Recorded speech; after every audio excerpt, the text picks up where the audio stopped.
kwa habari za uhakika, kijamii, michezo, burudani na mikasa mbalimbali, tembelea chaneli yetu ya Jeshi la Polisi mkoa wa Mbeya linawashikilia watuhumiwa 4 ambao ni Salim Boniface almaarufu Msambule, umri wa miaka 36. Huyu ni mkazi wa Ihowanza, eneo la Malangari, wilaya ya Mfindi, mkoa wa Iringa.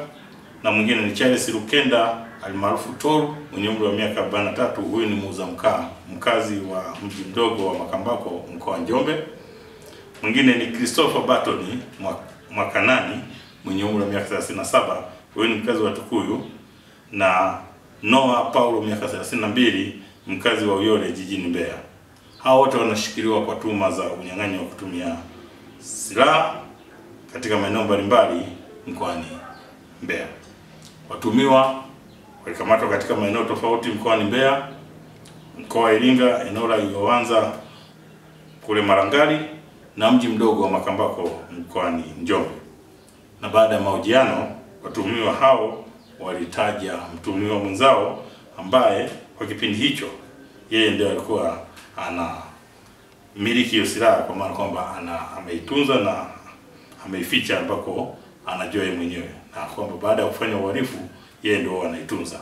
Kwa hiyo msako katika kufuatilia silaha hii ulifanyika kwa kina sana na kwa kutumia askari wenye weledi na wabobevu katika ufuatiliaji wa matukio, na ndipo mtuhumiwa huyo aliweza kukamatwa akiwa baada ya mahojiano alikiri kuwa kwamba silaha hiyo kweli anayo na amehifadhi kwenye karakana yake iliyoko mtaa wa Hayanga kule eneo la Sai, jijini Mbeya.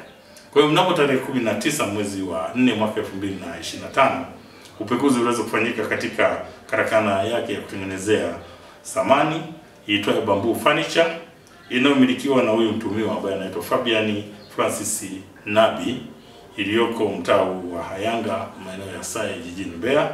Na katika upekuzi huo kulikutwa silaha moja ya kivita aina ya SKS, kwa maana ya semi automatic rifle, ikiwa na risasi 28 ndani ya magazine.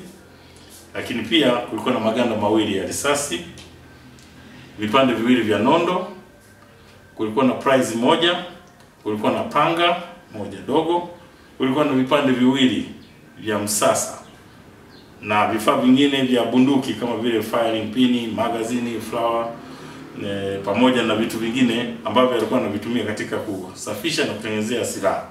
Na alikuwa amevihifadhi kwenye mfuko wa nylon ambao huo mfuko alikuwa ameuzungushia, kwa maana kwamba maeneo ya Mbeya unavyojua mvua kila wakati inanyesha, kwa hiyo aliona isinyeshewe, akazungusha mfuko wa nylon akaweka kwenye mfuko wa sandarusi, alafu akafukia chini ya ardhi katika karakana yake. Kwa hiyo baada ya mahojiano na watuhumiwa hawa wote, kwa hiyo waliweza kukiri pia na kuhitaji kwenda kuonyesha baadhi ya mali walizopora, ikiwemo simu zilizoporwa, mashine za uwakala za benki, pamoja na kuonyesha hazina zao zingine za mali na risasi pamoja na silaha ambazo wanazitumia, pamoja na mashine 3 za uwakala, yani NMB, CRDB na NBC. Simu moja aina ya smartphone aina ya Samsung. Lakini matukio mengine pia ambayo wamehusika walikiri kuyafanya huko wilaya ya Rungwe, ambapo walikiri kwamba tarehe 4 mwezi wa 4 mwaka 2025 katika kitongoji cha Kimo, kijiji cha Shukura, ambako walimvamia mfanyabiashara aitwaye Arnold John Selemani, miaka 23. Huyu ni mkazi wa kijiji cha Shukura. Huyu walimvamia wakati anarudi nyumbani kwake akitokea kwenye shughuli zake eneo la Kimo juu. Jeshi la Polisi mkoa wa Mbeya linatoa wito kwa jamii, linawasihi sana wanaojihusisha na uhalifu, ikiwemo uhalifu wa aina hii wa unyang'anyi wa kutumia silaha na wakati mwingine unyang'anyi wa kutumia nguvu, watambue kwamba uhalifu haulipi na hauna nafasi katika mkoa huu wa Mbeya. Kwa hiyo Jeshi la Polisi mkoa wa Mbeya watambue tu kwamba liko imara na linaendelea na misako mikali na ya nguvu katika kuwasaka watu wote wanaojihusisha na uhalifu